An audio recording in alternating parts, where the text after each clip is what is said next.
Vivacious, vigilant Virgos, welcome, welcome. It is Sachi, and we are going to do a see what pops up freestyle reading where we just see what pops up. That's what you guys voted for this month. Just a reminder, the top 2 videos with the most likes will get a bonus reading, and additionally, whoever comes in first place will get the extended for free. So if this resonates, please do hit that like button. All right, this is what came out in the cleansing ceremony. We had the Four of Cups in reverse, the Queen of Cups in reverse, the Queen of Wands with the Ace of Wands in reverse. So basically with the Four of Cups in reverse and the Queen of Cups in reverse, it feels like the emotionality of the situation is sort of put aside at this time. When the Four of Cups in this deck comes out in reverse, it tells me that there is some sort of issue at the emotional root of the situation. And it feels like the yin energy or the divine feminine energy is not necessarily able to hold back the emotions here. You know, the Queen of Cups represents the highest form of divine feminine energy when it comes to emotional regulation. When this is coming out in reverse, as well as the emotional rooting card, again, it feels like there could be a lot of very overwhelming emotions, or emotions sort of taking over in some sort of situation. But we see that you're not really trying to focus on the emotional aspect. Rather, you are focusing on the creative aspect. The Queen of Wands is the highest form of divine feminine or yin energy as it relates to wands, right? Which is your firepower, your lust, your passion, your kundalini, your ability to manifest your reality around you. But we have the Ace of Wands in reverse, which is saying you're wanting to be in the Ace of, or the Queen of Wands energy, but it's like you don't have the wand necessarily. So it's like you're wanting to create, you're wanting to do whatever it is. The Queen of Wands is also a very lusty individual, very attractive. There are a lot of wands that want the Queen of Wands, if that makes sense. But with the Ace of Wands in reverse, this is basically like a no energy when the Ace of Wands comes out in reverse, because the Ace of Wands represents doing the thing, taking the action. So it feels like there is some blockage in order to take action towards what you want. It feels very complex here, Virgo.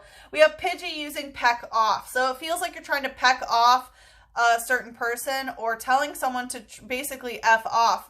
I was hearing so many different things, like literal bird brain, like airhead, like they're sticking their head where it doesn't belong or something. So I feel like this could be things that you believe about this other person, or even just things that other people believe about this person. I was really kind of getting overwhelmed with the amount of things that I was hearing about a particular person. This person might have a lot of air in their chart.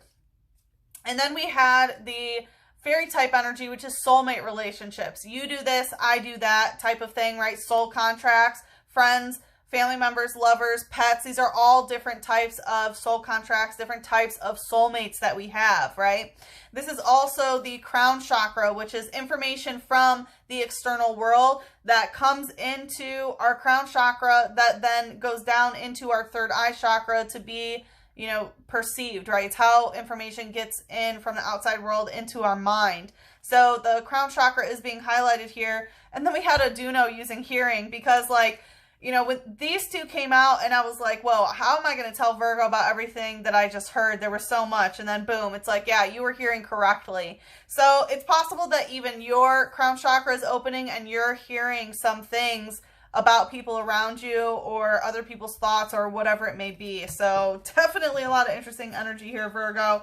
We are just going to see what pops up here, as I mentioned.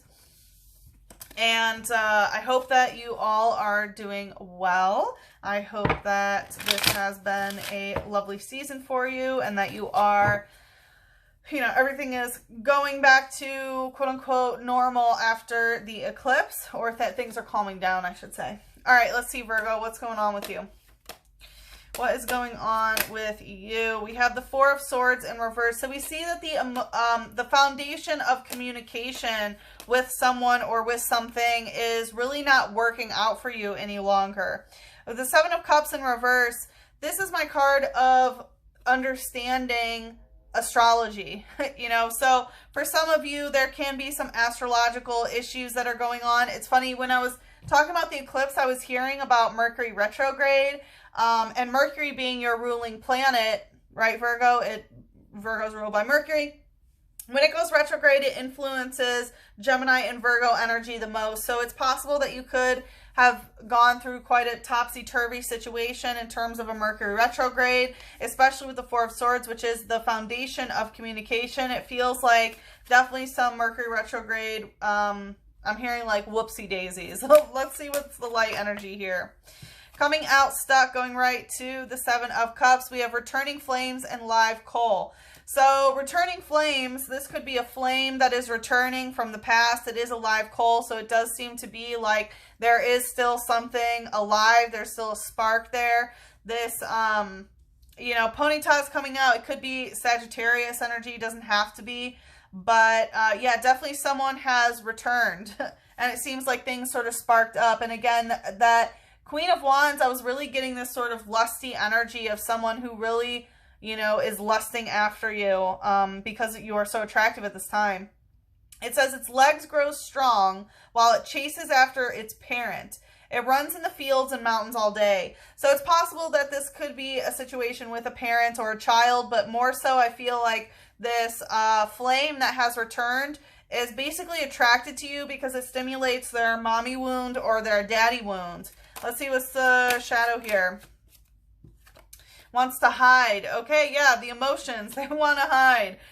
So this is water energy, right? Which represents emotionality. It's coming out in reverse and in the shadow. So again, with that, the Four of Cups and the Queen of Cups that came out in the cleansing ceremony, I do get this energy that, you know, the issue is actually emotionally rooted and the divine feminine energy is not receptive to the emotions here.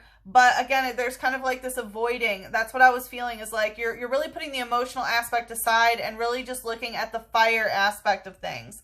This is also the throat chakra coming out in reverse in the shadow. So there could be a lot of things that you want to say that you didn't say, or things that, again, got misconstrued through the throat chakra. Let's see what's going on. What else? Woo!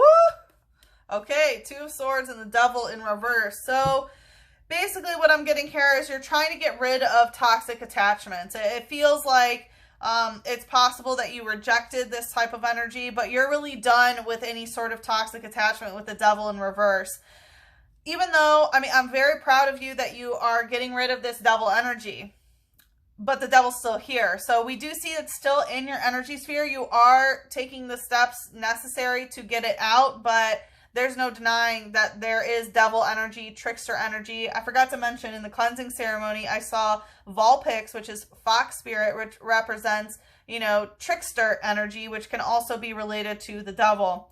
So we have the Two of Swords also coming out in reverse. So the Two of Swords, and I feel like this is the devil energy that you're saying no to. The Two of Swords represents a conversation that should be happening between two people, but instead it happens within your own mind. You know, it happens within one person. And in so doing, you have to balance the masculine and feminine energies of the conversation within your own mind. You have to do all that balancing by yourself when, again, it should be between you and another person. But we see that you're rejecting that. You're like, no, I'm not doing this anymore. I'm not having, you know, I'm not finishing the conversation by myself. I'm releasing this, again, this toxic soul contract. We saw the fairy type energy come out, right? Different types of soul contracts. And you're getting rid of this toxic attachment, which is the devil here. What's the light energy? Woo. Okay. Wants to come out slapping, going right to the Four of Swords, coming out stuck. We have Panseer using live coal and fireworks, and Tentacle using sludge shock.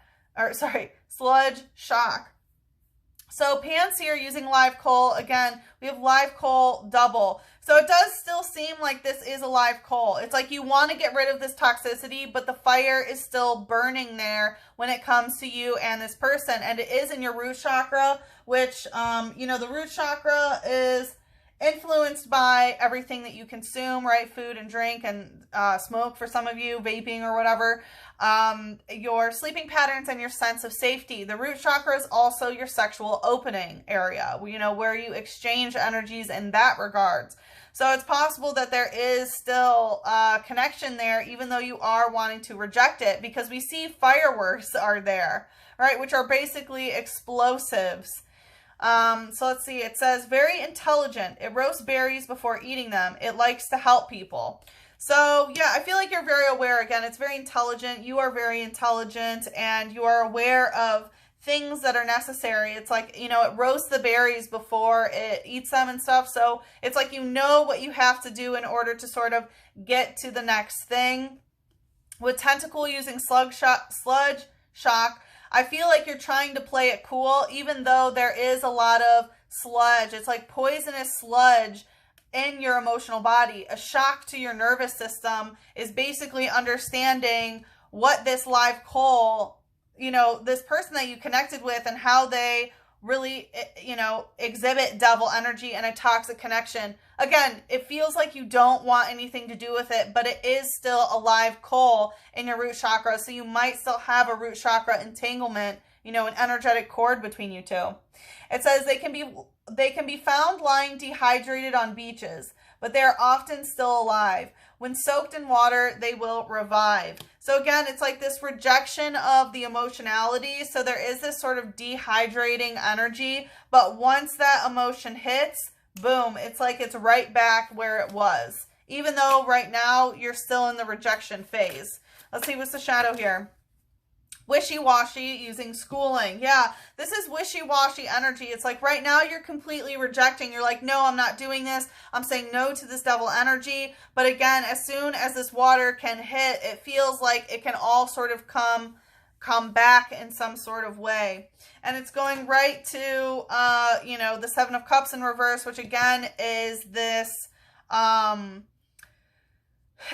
kind of like retrograde energy, right? We're in retrograde season. Pluto is retrograde. Mercury is retrograde. I have a, you know, Mercury's retrograde until June 3rd. And then we have 2 weeks, which is the shadow period. I have articles on both of those on my website if you're interested in the musings page. And soon we have Saturn going retrograde, Jupiter going retrograde, and Uranus going retrograde. And then even later, Mars. So yeah, we have a lot going on. So, you know, I feel like this emotional energy is making you a bit wishy-washy with, you know, how you want to handle this situation, even though right now it does feel like you are in this sort of rejection mode. It says, when it's in trouble, its eyes moisten and begin to shine. The shining light attracts its comrades, and they stand together against their enemies. So I feel like, you know, connecting with a community can really help you here in order to sort of stand up against this type of devil energy, because it may be, it kind of feels like you want to say yes to this connection instead of continuing to reject it. It's possible that with Mercury retrograde, again, a returning flame, it's like, okay, it's Mercury retrograde. I know people coming back into my life are just lessons and I should reject them. So you are saying no, but even though you're like, but those emotions come back and I do want to be with them. I feel very complex. Again, I got that from the very start. A very complex energy and very wishy-washy emotional type energy. So let's see here. All right, Mother Moon. Okay. Conclusions are within reach. Yeah, so I feel like you are going to get the answers that you seek, and the conclusions are within reach here. We are going to head into the extended, so if you'd like to follow me there, it is available for Eagle and Phoenix members, both of which also get you access to my musings page on those articles. So let's see what Archangel would like to bring us into the extended for Virgo. We have breathe in reverse. Whew. Yeah, I feel like you need to catch a breath and to take a breather when it comes to this situation and this relationship. It's like your world should not really be revolving around this right now. There are better things for you to put your time and energy into. This is Archangel Raphael saying, take several deep breaths and exhale slowly to awaken your energy and release old patterns. That's exactly what retrogrades are all about, releasing old patterns. So if you'd like to follow me into the extended, the link is in the description box below. Definitely take a couple deep breaths before you go there. If we part ways here, good luck with the situation. I'm sending you so much love, a big hug, and a kiss on your third eye. Mwah.